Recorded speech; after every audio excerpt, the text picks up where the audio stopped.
Are super expensive rebounders worth it, or will cheap and cheerful ones work just as well?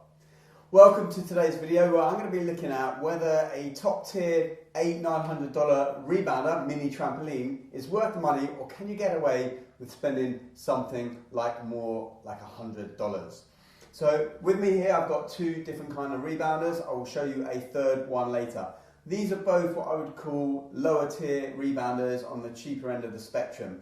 Two main types that we've got here behind us. The first one on my right here is what I would say is a spring rebounder. So hopefully you can see this has got springs on it. And then this one over here is with tough bungee cords. So the two main types you tend to get, if we get up here properly, are the spring ones and the bungee cord ones. Main difference between spring and bungee. One, noise. This is going to be a lot noisier. Okay. Something to consider if you've got people around you that maybe will be impacted by that noise, especially people above or below you. But also they tend to be a bit lower to the ground. Also that means that if you're jumping up and down in the middle of the mat, you're more likely to hit the floor. The bigger thing, or the bigger issue, is actually the fact that they tend to be tougher on the joints. They don't feel as fluid, they don't feel as nice as jumping on maybe a bungee cord one. Now, before using this one, I had a different bungee cord one, which I've had for now 15 years. I still have that, it's in a different location at the moment. And that would be my actual recommendation if you have the budget for it. Because even though this one has got bungees, and I bought this one for my parents at the beginning of lockdown so they could exercise at home because we weren't allowed out so much. And I thought I'll get a bungee one, right? Definitely after having got this one for my sister 10 years ago, she gave up with it because it was just not working for her. And whenever she tried mine, she thought this is how it should feel. And she went back to hers. She never really enjoyed it so much. And the same goes for pretty much everyone I've ever met who's bought a spring rebounder and then they've tried, say, my rebounder. They really notice the difference and they actually don't use their spring one as much because it's not as pleasant, right? It feels a little bit more like, yes, it can belong in an exercise class, a little bit more intense, and it's good in terms of if it has usage over and over again because the springs tend to not wear out, whereas the bungees do wear out, but however, it's just not as pleasant. So they tend to give up with the spring ones quite soon. I still have it because she didn't want it and I thought I would take it because I have other people around here to use it, or if I'm using that, then my mum can use this. So this one, bungee cords, you'd think, or I thought it would be just as pleasant to jump on as my rebounder. Turns out it's not. I'm not sure why exactly, but the bungee cords are not nearly as good. Maybe the mat, the connections. This feels pretty harsh as well. So it doesn't feel too bad as I'm moving and jumping here at the moment, and you can get some good height. Probably my head is chopped off that picture there, but the challenge is it's still quite tough, right? It's a little bit tough on the joints. I do like the fact it's got a T-bar here to support when you need it, if you're a little bit off balance, or if you're a little bit older maybe, you might want some sort of support. So like I said, for my parents, this was a good job. This was maybe $100, about £60. This one was maybe closer to $200, just over £100 when I bought it 10 years ago. So we're looking, I'm not sure what the cost will be now, but maybe we're talking about $100 to $200 for a lower end rebounder. So the question is an $800 or $900 rebounder worth it, right? What are you actually getting for that extra money? Well, there are some marked differences between a Bellicon and some other cheaper products that you might buy. So you might be thinking, is it really worth spending $800 when I can buy a $100 rebounder? Well, I have a $100 rebounder. I've also got a $250 rebounder. So I have 3 rebounders in total. The springs versus bungee cords. Bungee cords are a lot quieter. They're a lot softer on the joints. They are replaceable, although the springs last a long time as well.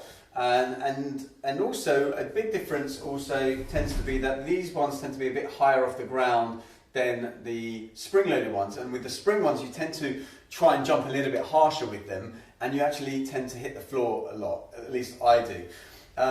You know, the benefit is it was foldable, so maybe it was easier to transport, but we never ever took it anywhere. This one, actually, there are different types of legs on the Pelican. There are screw legs, but these ones actually just pop out like that. So you can actually pop them out if you want and store it away under the bed, behind a cabinet or something. I just leave it always ready to go because I want to be able to use it a lot. You'll notice as well that there's different colours, bungees that I've got. That's mainly because originally when I bought this 15 years ago, it had orange cords, and then I went to black, and then when they started introducing colours similar to my logo colours here, I started using those.